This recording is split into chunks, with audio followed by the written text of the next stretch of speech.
Ces meubles-là, ils proviennent de l'appartement de travailleurs étrangers temporaires qui ont été forcés de quitter à l'expiration de leur permis de travail.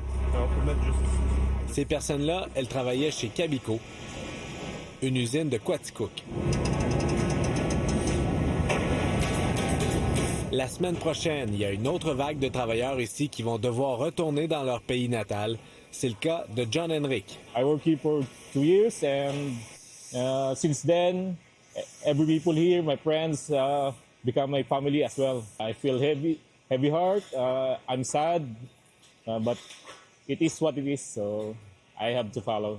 Ils sont 10 autres comme John Henrik à devoir quitter l'usine d'ici la fin du mois de mars.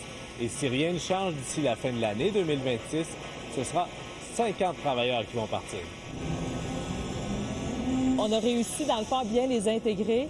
Aujourd'hui, de les laisser partir, ça fait mal au cœur. Là. On perd des compétences, de l'expertise, on perd des gens qu'on apprécie.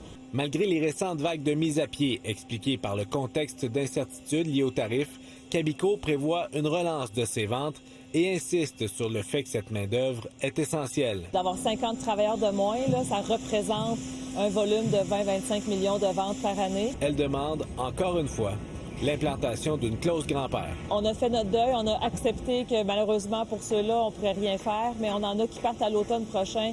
La majorité partent un peu plus tard cette année et on veut vraiment les conserver. C'est essentiel pour notre croissance. De son côté, John Henrik profite de ses derniers jours au Québec en rêvant déjà d'y revenir un jour. If there's a chance,